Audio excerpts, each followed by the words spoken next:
Hello again everyone, and welcome to my next video. I wanted to take a moment out of the time spent in preparation of making the next video series, which will be a response to more lies coming out of the mouths of people such as fake Dayan Avi Kahan and Yosef Fagelstock, to make a video about the Israeli Rabbinate's recent fall from grace. During this week of Chanukah, we recall the miracles that happened to our forefathers in the days of the Second Temple. But contrary to popular belief, the miracle of Chanukah was not just a victory over the Syrian Greeks. The truth is that the real bad guys of this story were the Misyavnim. They were Jews who adopted Hellenistic practices. It was they, the Jewish reformers of that era, who were seeking to impose their tyrannical worldview on the rest of the nation. These wicked people who fell in love with Greek culture are the Rishoim B'yad Tzadikim and the Zaydin B'yad Oiske Torasecha that we mention all week in our davening. Ultimately, though, they were vanquished by the Hashmonaim, the Maccabees. Those were the courageous Jews who still possessed a backbone. They were the ones who understood the greatness of Am Yisroel. They were the ones who understood that there was nothing for any Jew to see in Greek culture, and it was they who brought about the salvation that we still commemorate today. That brings me to the topic of today's video, which involves two news items coming out of the failed rabbinate system in Israel. Item number one, which you can find linked below, reports that several rabbis from the Rabbanut have given an annulment to a woman who had not succeeded in coercing her husband to give her a get.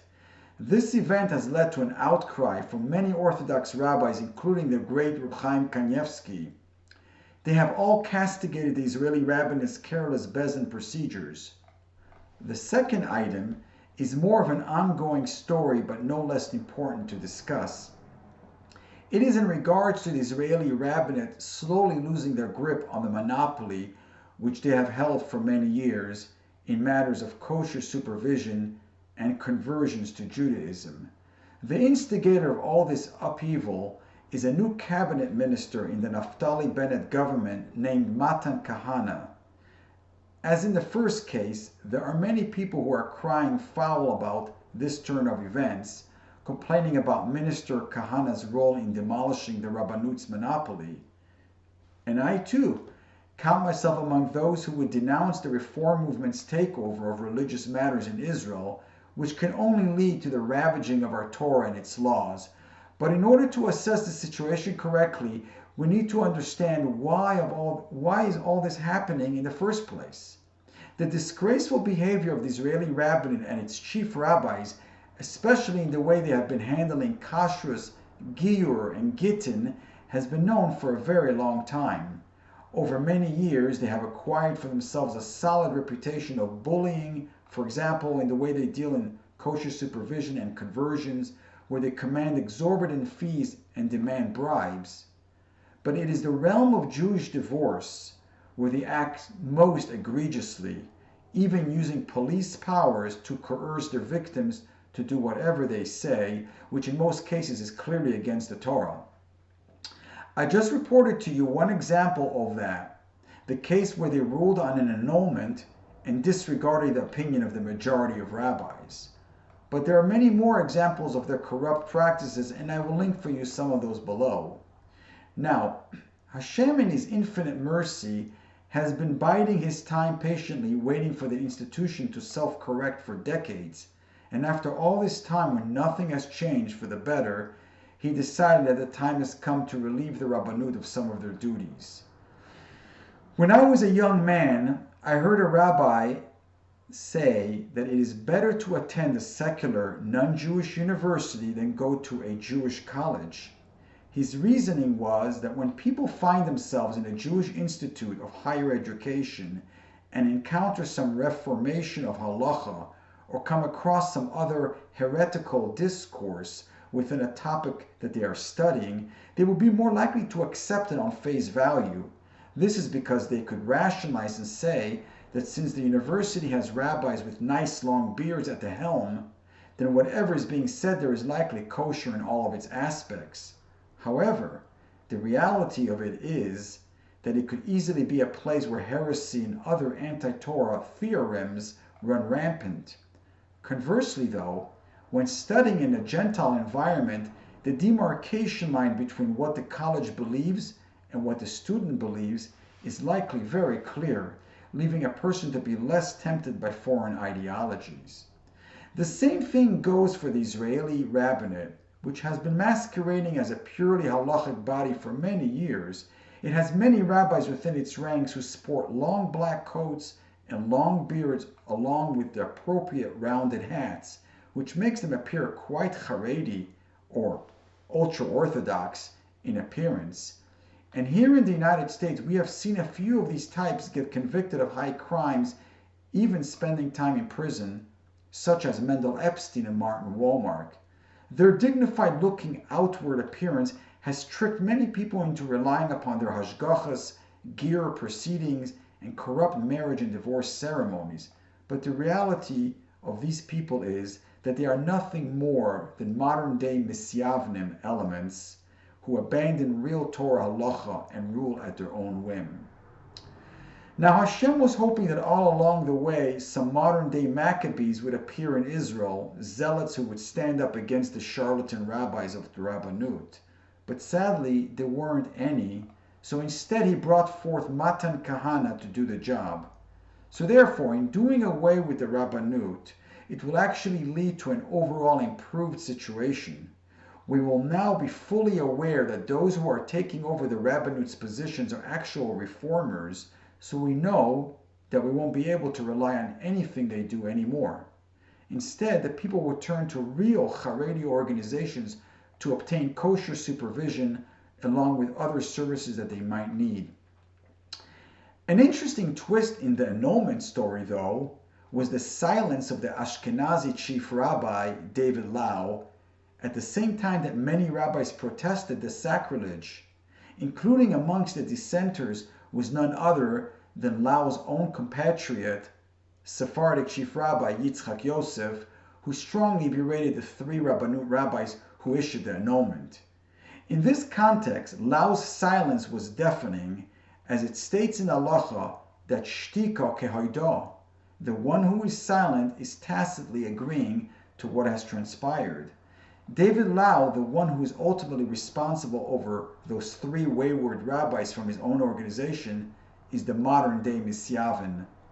So then, if the chief rabbi of Israel himself takes a position against the majority of the other rabbis in a matter that is clearly against our customs and procedures, then who can blame Minister Kahana for wanting to relieve the Israeli Rabbinate of its responsibilities? I certainly do not. And while we are at it, can anyone please tell me why two chief rabbis are necessary? Has anyone ever come across a synagogue congregation containing a mix of both Sephardim and Ashkenazim that has two rabbis ministering to them? I'll bet you haven't, because it simply isn't possible for two rabbis to lead one congregation. The way the Talmud states this principle is, Ein shnei melachim mishamshin bekeser echad, that two kings cannot share one crown. But what is also very telling is that we have so many rabbis criticizing this Rabbanut issued annulment, and yet these same rabbis remain silent to the almost daily coerced gittin put out by the very same Israeli Rabbinate. You see, the Israeli Rabbinate boasts rather publicly that they will now go ahead and coerce any Jewish man, including a foreign citizen, to issue a get against his will. Yet coercing an unkosher get produces the exact same result for the woman as the issuance of an unkosher annulment. Both procedures result in the woman remaining married to her husband, since both procedures are equally invalid in the eyes of halacha. I assume that those rabbis who are protesting the current annulment have in the past also opposed the coerced get practices, but since the get issue has since become a rallying cry for the feminist movement, the rabbis' protestations started to fall on deaf ears, so they stopped their protestations. In the meantime, these coerced gets have been the bane of the Jewish community, producing many mamzerim and wreaking havoc on the Jewish pedigree, along with causing many other sins. Therefore, it is my hope to see the complete dismantling of the Israeli Rabbinate very soon. It has utterly failed the Jewish nation when it comes to following the true dictates of our Torah, so it serves no purpose anymore to those of us who want to adhere to strict halacha. The Israeli government must leave kashrut, giyur, and marriage and divorce to be handled by the private sector, with each Jew following his own traditions, his rabbis and institutions. Religion should have no official sanction within government anyway. Every individual should be allowed to seek out a religious procedure from their own trusted bezdin or other authority, whether it be in matters of kashrus, marriage, or divorce. Rabbi Avigdor Miller, Zatzal, in Parshas Vayeshev stated that while Yosef was a slave in Egypt and he was listening to all of the false accusations being hurled at him by Ashes Potiphar, he uttered a pasuk from Tehillim, chapter 39, verse 9, which says, Cherpas novel Altissimani. Yosef was beseeching Hashem, please do not make me the target for ridicule at the hands of immoral and lowly people. What Yosef was saying is that the rebuke from a novel, a degenerate, is especially hurtful, since the cherpa, or shame, that the novel casts upon a person is the very same sin that the novel himself commits, which he now accuses the other person of doing. The Torah tells us that the Egyptians, back in the day, were steeped in immorality. The Torah describes in detail how Ashes Potiphar attempted to commit adultery, and yet we see her audacity in accusing Yosef of committing the very same sin that she herself was guilty of. For someone to be accused of a sin that they did not do by people who themselves actually committed the very same sin is a particularly painful ordeal to endure. Our sages have said that Kol ma she'ira leYosef ira leTzion, that whatever happened to Yosef also happened to the Jewish people as a whole. It just so happens to be that Yosef and Zion are the exact same gematria or numerical value, in this case 156, hinting to this duality. And it is interesting as a note that the numerical value of novel, including the word itself, and Chanukah without the vav, are also the same, 83. The holiday of Chanukah itself embodies this principle of Cherpas novel Altissimani, and the Maccabees took the initiative of overthrowing the degenerate regime of the Misyavnim. By doing so, they earned the merit of divine salvation. The maxim of Cherpas novel Altissimani has been relevant throughout all of Jewish history, and in fact, it applies right up to this very day. I am sure you have all noticed that the ones who are very far from being clean themselves are the first ones to utter the calumny of dirty Jew. But this insidious problem pertains to people of all nations, including our own, who engage in the hurling of calumny against upstanding, God-fearing people. What we are witnessing today in regards to the backlash against the corrupt Rabbanut is just another feather in the cap of average Yosef who proclaims, Cherpas novel Altissimani. What we are saying in essence is, do not tread on us, Rabbanut. What these scoundrels have been accusing regular upstanding Jewish people of is a reflection of their own misdeeds and high crimes.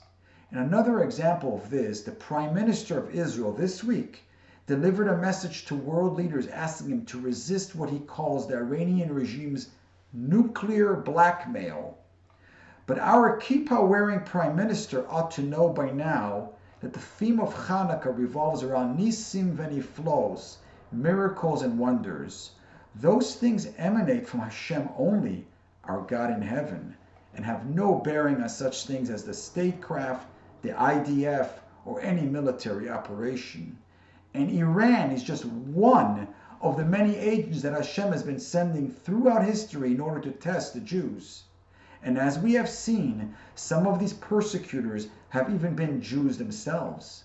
but the story of Chanukah demonstrates that miracles of salvation come about from Hashem to those that glorify His name and His Torah. The way to get Iran to stop being an existential threat to the Jewish state is for the leaders of the state to first clean up the anti-religious laws that permeate throughout it. The people of Israel ought to be allowed to practice halachic Judaism without any barriers or infringements coming from the government. And anyone who believes in mixing religion with government is doing exactly what Iran is doing, so it is just another case of the pot calling the kettle black. That kind of a system should have no place in a free society, because you cannot have free practice of religion together with government intervention. Case in point, a new law was just passed in the Knesset by the Misyavnim. It sanctioned the preying upon foreign citizens in order to procure get meusas, gets that are coerced, which is against halacha. So I want to caution any foreign citizen who is going through divorce to not visit, I repeat, to not visit the state of Israel under any circumstances while your divorce case is still active. Not heeding my warning could cost you your freedom, because you risk getting arrested and imprisoned for eternity. And the only way they will let you out is for you to give your wife a coerced get, which is the same thing as handing her a piece of toilet paper, because it will only give her permission to commit adultery with the blessings of the Israeli Rabbinate, of course. If the Israeli government will finally begin to show tolerance in matters of religion, then Hashem will surely take care of our enemies for us. The prelude to making peace with our enemies is making peace with Hashem and making peace amongst ourselves. So to sum up, we can learn from the bravery of the Hashmonaim that the only way to win the war against those that try to reform the Torah and force us to accept their ways is only through courage and iron will to be loyal to our Torah with wholeheartedness. It is then and only then that Hashem will help us to overcome all of our enemies and oppressors. Thank you for watching. Have a freilich and Chanukah, and see you all in the next video.